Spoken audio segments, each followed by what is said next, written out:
some countries, sport is like the national pastime. That's But in true. the Philippines, some might say that pageantry is the pastime. That's true. You know what? In the Philippines, we have pageants all over the places. Yes, we have pageants in the barangay, in school, national, local. That's why we really love Miss Universe. It's like it's giving pride and putting the Philippines back on the pedestal. That's why there's an added pressure as a candidate coming from a pageant loving country. But it's a good pressure. I always look up to our former Miss Universe Philippines. They really did well in the competition. And now this is my time to show who I am, to offer what Rabiya can show to the rest of the universe. So I'm very happy, and at the same time, I'm excited to make all my kababayans proud, and hopefully I do. Why do you think it is that the Philippines love pageants? They have appreciation for beauty. We do love pageant because we used to think that we wanted to be included in the world. I have to be honest, in the Philippines, my skin color used to be not the standard of beauty. I was obsessed whitening my skin because these are the kinds of beauty queen we see on the mainstream. But things were different now. That's why I'm very proud to be a morena. In the Philippines, we call it morena. It's brown skin girl. And to be able to represent, my color, my identity as a true Filipina. Tell me about your journey to being crowned Miss Philippines. In a world that, in a country I should say, that loves pageants. That must have been a very intense process. Tell me about, your journey to being Miss Philippines. Well, my journey was crazy. You know what? I started to be a dark horse. Nobody noticed me. Nobody knows I was in the competition up until the preliminary and the coronation night. And when I won, I received different comments. Of course, there were people who didn't expect me to do well, who think that I cheated. That's why I need to redeem myself in Miss Universe. I really need to do well in this competition. And the thing is, I love pressure. I love criticism. I get better every day with that.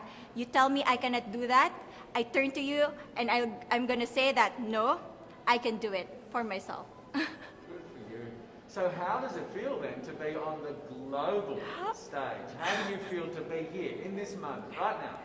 It's crazy, but I'm overwhelmed with the support, not just from the Filipino community, but also from Thailand, Latin countries who do appreciate me as a candidate, as a person. It motivates me that I am beautiful. I can offer so much in this world, and when somebody believes in you, it gives you that extra energy to really do well and perform well.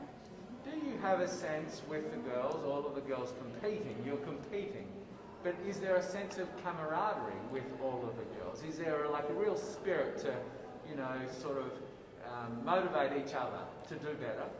You know what? I have a different idea about Miss Universe. I thought it's gonna be very competitive, in a healthy way, well, of course. But now I can see every girl helping each other, from fixing those hairs, from trying to zip up those outfits. It speaks of the closeness and the kind of camaraderie that we want to have. The goal of Miss Universe is not just to crown one girl, but also to build a genuine and long-lasting friendships among us. Would you say within the Miss Universe world, the contestants, is there a sisterhood? Are you sisters? There is sisterhood. I can say I was able to talk to different representatives from different backgrounds, different cultures. And despite our differences, there's so much to be highlighted in what binds us together.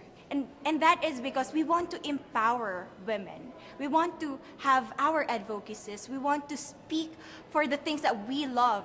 And that's a celebration of women and the beauty that we have. So coming out of this week, obviously you would love to be crowned Miss Universe. Of course. And that would be wonderful, of course, for any of you. But what else will you take out of this week? What do you think you'll feel at the end of this week, regardless of the result? How will you be a different person? It's the growth and the development that I was able to have during preparing for this journey. I will be honest, there was a moment that I lost my identity. because I was put under pressure. I was in that position in which I feel like I'm not good enough. I'm not a good representative of my country, but I was able to bounce back stronger. And if I was able to do that for Miss Universe, I will be able to do that in life. That is my greatest takeaway from Miss Universe. Okay, so the Philippines have huge amount of fans. Yes. I want you to give us a little bit of a message to the fans here and at home. But send a message. What would you say to all the fans in the Philippines? To all my fans from the Philippines and from all over the world, maraming salamat po. Thank you so much for loving me and for believing in me.